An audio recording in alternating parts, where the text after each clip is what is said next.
Hi, my name is Greg Chambers, and today's warm and fuzzy topic in our the latest in our lead generation series, is about press releases. So PR sometimes gets like it's press releases, it's public relations light maybe is what this webinar will be about, but basically it's about getting the word out is what we're going to be talking about, and how it is that we at GoLeads have done it, and at Lead Gen Compass how we're doing the same thing so that you can apply the same process yourself.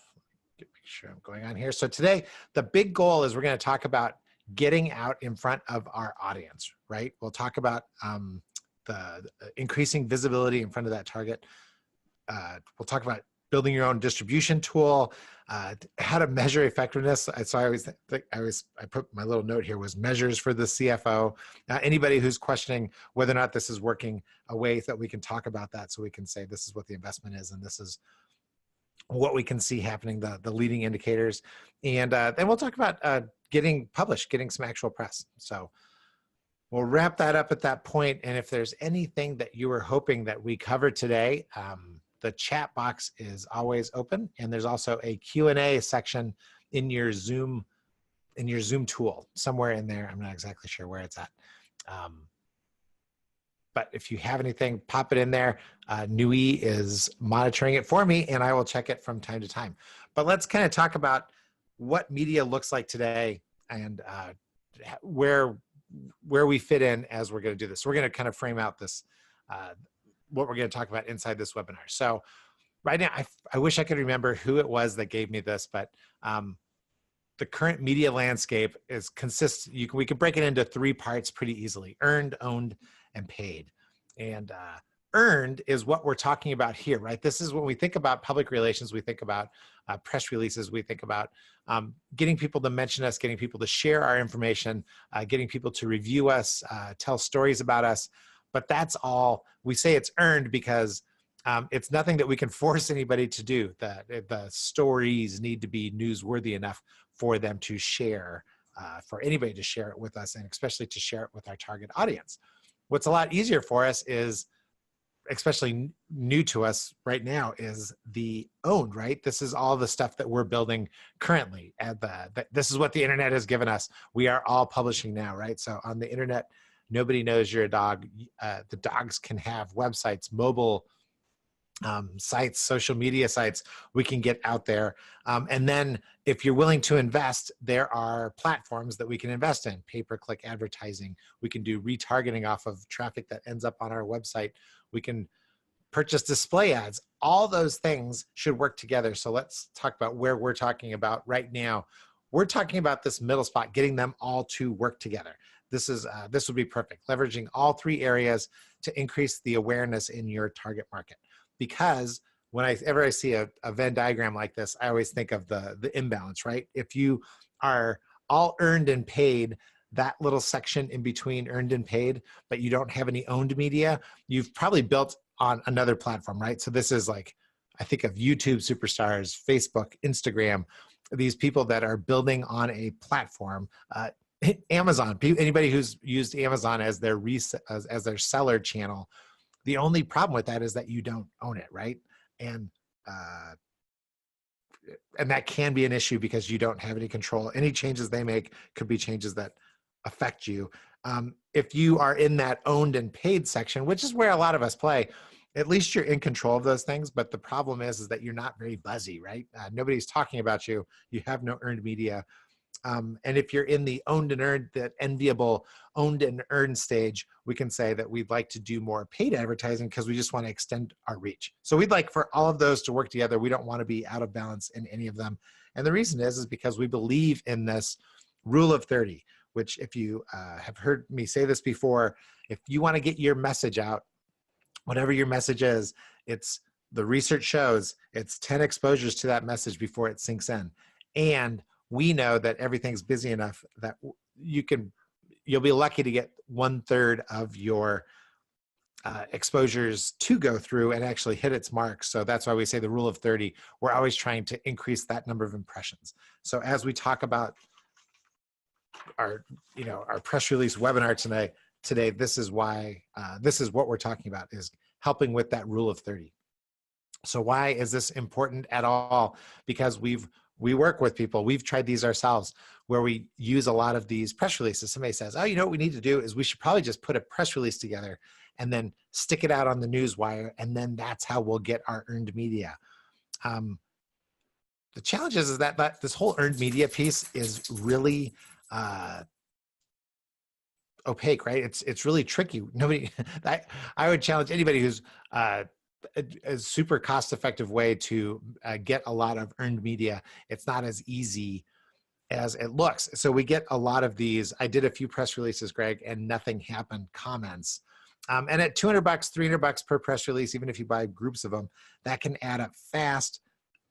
Plus the results are kind of hard to measure. So that equals frustration. So this is why we're going through this webinar. We're going to help try to alleviate some of this frustration. So let's talk about press releases for just a second. So we've kind of described the media landscape, and I hope that that's clear. And then now let's dig into press releases, the things that we're sending into the earned media space.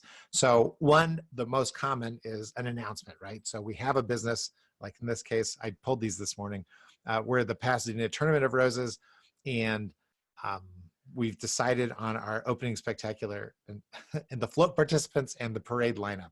It's an item of interest, and we hope it's interesting enough that the press talks about us. That's one type of announcement, and that's generally what we see a lot of our clients pushing out and then kind of complaining about. We'll talk about where we think the best use of that is. Another one is a story pitch, right? So you're trying to put yourself into a story and hope that that gets picked up. So in this case, Open Table, the restaurant reservation service, is saying there's 100 best restaurants in America for 2018, and this is what we say. Or Lending Tree, the mortgage company, says what we're finding is everybody's moving down south, right? So they're kind of painting a story. They're saying this is a trend that's out there, and we're going to insert ourselves in it. In this case, we're going to provide the information. Sometimes they might be like, if I was a restaurant, I may say, oh, I'm in Open Table's 100 best restaurants, right? So in that way, I'm kind of borrowing on that. And then the last type we see is opinion pieces, where somebody is commenting on news that is going on and they are inserting themselves into the earned media space that way. So in this case, President George H.W. Bush passes away, and the United Spinal Association reflects on the leadership of President George H.W. Bush. So they put themselves out there. So those are the three different kinds. Let's kind of dig a little bit more into them. This standard announcement is really great for, like, I love these for local business journals, newspapers. If you get new hires, you're sticking it, you let people know what's going on, and it's important in the business. New hires always get picked up because local press is interested in local people, right? So it's good for that. And if you stick it out on one of those news wires that we had looked at before, every once in a while, you can get logos, right? So it's, say you get the story, Forbes might subscribe to one of these services, and they literally print every single one of the news releases on a page inside their website, somewhere deep inside their website. This is where you see people say, oh, as seen in Forbes. And then you go look for Forbes and their name, and you can't find them anywhere. Chances are it was a press release that was out there. The way to distinguish these is if you're talking about your company, right? It's very company focused. If you're talking about yourself, that is a traditional type of an announcement. You're just hoping that you're interesting enough to get picked up on. And I would say if you're Apple, GE, right, Amazon, Starbucks, a giant company, you are press worthy. You just need to put, any press release you put out there is probably going to picked up, and some stories are going to get told. But we're the little guys, so we might have to work a little harder like this. We might need to do a story pitch. So we might need to spot a trend and then report on it, but then put ourselves in as part of that trend. So if there were something about list companies, GoLeads could stick themselves in that story, and then that might help a reporter who is looking for a scoop, a story. They might come across a story pitch like this and say, oh, I can kind of format this into a story. So this is, as opposed to thinking about the company, thinking about ourselves, our company, and then putting ourselves out there as the subject of the story, what we're doing is we're saying, hey, reporters, here's this thing you may not have noticed. And by the way, we're part of it, right? So maybe that's a way that we can get a story going. And then the last type of news release that we see is there's some news event that's going on and we insert ourselves into it. So newsjacking, I don't know if you have bumped into the name David Meerman Scott. He wrote a book about it a few years ago called Newsjacking. And in there, he's basically saying this, that there is the life cycle of a news story, right? So if you look, right, interest is on the y-axis and time goes along the x-axis. And so when breaking news happens, there's little interest, but then the public excitement grows. And he's saying, if you can insert yourself right after breaking news and journalists are looking for more information, that's how you can insert yourself into the story. So people who are looking for more stories about President George H.W. Bush, we got to fill up this 24-hour news cycle, may bump into what the United Spinal Association says. And now the United Spinal Association gets some free press, and hopefully it's in front of their market. We try to use all three of these. The reason we break them into three parts is because we expect different results from each one. If we're trying to influence opinion and be part of the story, we have different expectations than if we're just trying to announce something about our company. Okay, so that's the layout of the marketplace, and then the types of tools that we're talking about for this webinar and getting yourself out so that you can get some earned media. Let's talk about the best way to set goals and good goals. And the easiest way is the same way that Stephen Covey had pointed out years and years ago. Begin with the end in mind, right? Say, well, let's just start with it. We say, hey, it's January of 2020. What is a win at that point? If we were doing a little bit of a earned media attempt, and what does a win look like, and how exactly can we define it? Can we quantify it? Can we qualify? It's going to go up or down, like once we've talked about the future, the idealized future, that's the upside. Can we talk about the downside? Like what would the worst case scenario be? And can we paint some scenarios in between? And then we work backwards to January 2019. So once we have an idea of like, this is where we're at. So for instance, if I am a company that has never gotten any earned media, the idealized future does have me like, gosh, if I can just get a few press releases, to be picked up, if I can get quoted in an article, if I can maybe even submit an article to a journal and start to get published, that becomes the idealized future, right? And then we can work backwards. So let's talk about how this all works together, right? When I say that we're working up and down, what the future looks like, what we're trying to identify is that evidence, right? What would the hard evidence be that things are working? What would the anecdotal evidence be? The it's not super measurable, but you know what? It just feels busier type evidence. And is there any third-party evidence that I can be looking for? In general, with analytics and some of the other tools that we have on our websites, we can look for things like impressions, right?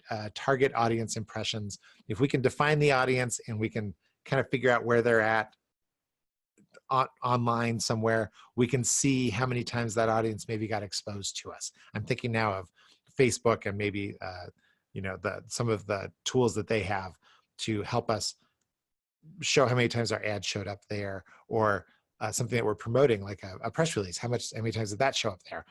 We could put our company name into a Google AdWords search. So we're going to pay Google to run an ad on ourselves. And not that we're looking to spend money for people who are searching for us, but it is probably the most accurate way to determine how many times people search for variations of your name or your people's names. And so to me, that just becomes an investment into, I'm just trying to find an indicator of how well all this stuff is working. And then there's like hard evidence, right? Other hard evidence like mentions, articles, interviews, podcasts, etc. So let me give you an example. This would be a consultant that we were working with. And so they budgeted $2,100 for this part of the project. And then the question that they need to ask themselves, that she was asking herself, is what is the best case scenario. So in this case, she wants earned media, and actually she's just paid media and owned media all to work together and as part of this investment, because a new client at her average rate of $7,500 pays for everything.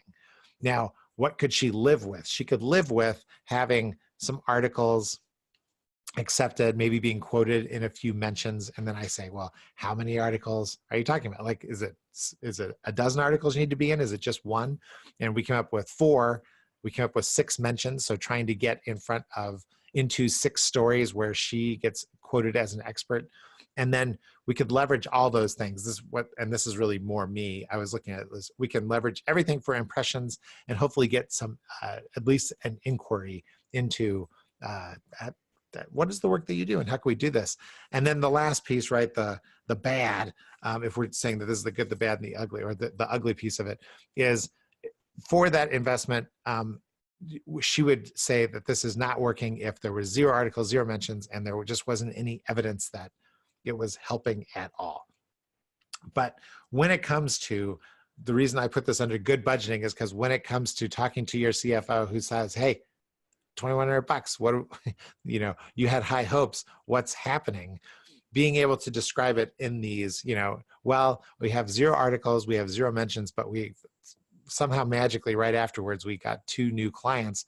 So, dollar-wise, it's successful, but it's not exactly what we were expecting for activity. Some of our leading indicators weren't there.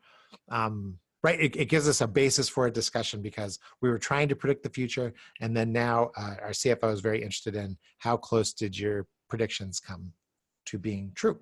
So that is that's the groundwork, right? So hopefully this is making sense to you what we're talking about. We're talking about where we fit in this mediascape, which is we're after the earned media because it's kind of like I mean, that's word of mouth, right? That's people talking about us. That's what we're after. We've got a few different tools that we're going to talk about going forward, which is the 3 different types of press releases, and then a way that we would be able to measure it and build a budget around it. Am I saying $2,100 is a good budget? No, it all depends, right? It depends is always a great answer because it depends on what you're trying to accomplish and how much money you have to invest in it. So this is where now we're going to get into, this is how we do it. And the first question we ask when we're talking about helping you distribute these tools, these press releases, so that you can get into some earned media, the first question we're going to ask is, where are your people, right? How would we find them in LinkedIn? How would we find them in Facebook? Do you have any newsletter lists? Do you have website visitors? Because we're trying to build some distribution lists of customers, of target customers, and of press. If we're trying to eventually get the press to talk about us, we would like to at least have some people in our lists where we can identify them and say, hey, these are the people where when I have the most press worthy information, that's where I'm targeting. Your people, when I think of them, I always think of MailChimp. So for example, if we're going to put this in to newsletter lists, if we have a newsletter from MailChimp, right? So we've got 1,000 names in our newsletter. Have we hooked that up to LinkedIn and their matched audiences? Have we hooked that up to Facebook and their matched audiences? Have we hooked them up to Google? That's who you should, like, these are the people that you know, right? They should, if you're doing any sort of press release activity, they're probably the most likely to tell stories about you. So be in front of them, right? That's step 1. Step 2 is, let's define that market that we want to hit. So if you did the customer profiling webinar, we gave you a scoring form that was in there, like a prospect scoring form, something like that, where you could define, like, these are the ideal people that we're trying to talk to. These are kind of my A prospects, B prospects, and C prospects. Harvest your internal list, right? Dig through current contacts, dig through old contacts, and look for third-party lists. So third-party lists, obviously, I think is GoLeads. That's what we do. We have access to a business database, a consumer database, an email database, and then there's a whole bunch of other databases that we've been in the list business for 20 years. So we can usually find, if you can help us with what the definition is, if you can harvest your internal lists and help us break those into A, B's, and C's, we can help you find even more of them. And yeah, in the end, my last instruction is be a hoarder. This is the time. This is the one time where we'll let you be a hoarder. Don't discard. Don't let your people discard what they consider bad leads because they aren't purchasing today. Don't let them discard it so fast. We just want to get permission to get in touch and stay in touch. We've got to be in this for a long time, right? Think fourth sale first is always the mantra of the gentleman named Alan Weiss. And it's just good advice. Like, take the long-term view of the whole project. And the last piece, right? So if this is the people that you want to know, right? So the first list is all the people that know you. Let's get a distribution list of them. Then let's get a distribution list of the people that you would like to know and would like to get in front of. And the last is, where do you find these press people? And so I usually just find them by people who've written stories about around the market that we're trying to perform in, right? So in this case, this is an Inc. article about a young company that got purchased, but it's by Tom Foster. And then you can click on Tom Foster and you can find who Tom Foster is.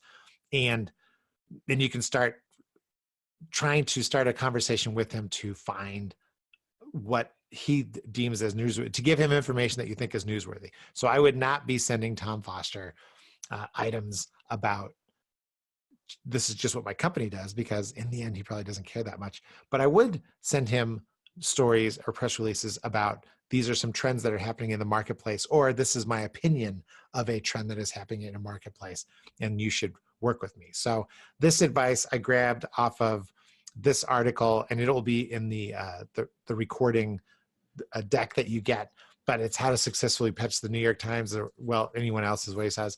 But it is good, right? It's with these notes, you always want to be concise.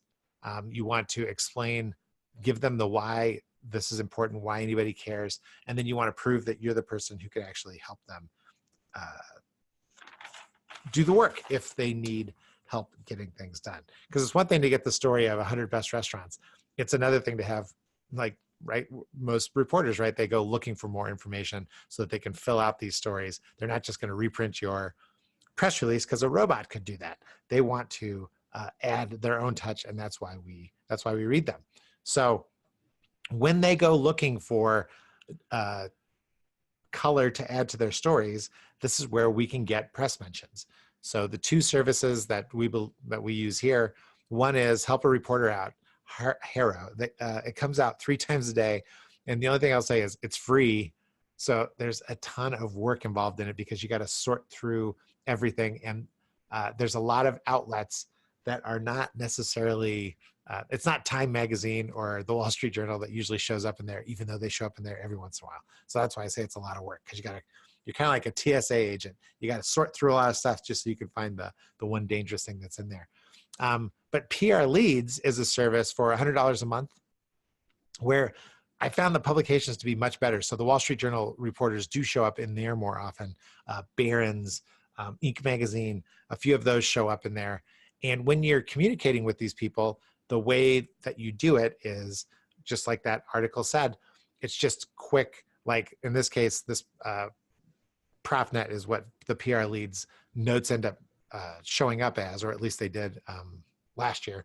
And it says small business hiring trends for 2017. This is a really simple, it's bullet point. The who I am is exactly the same on every single one of these responses. My contact info, the third bullet point, and my examples of the work that I've done, those are all pre-bulleted. All I'm really giving them is 1 to 2 points based on what it is that they're asking for.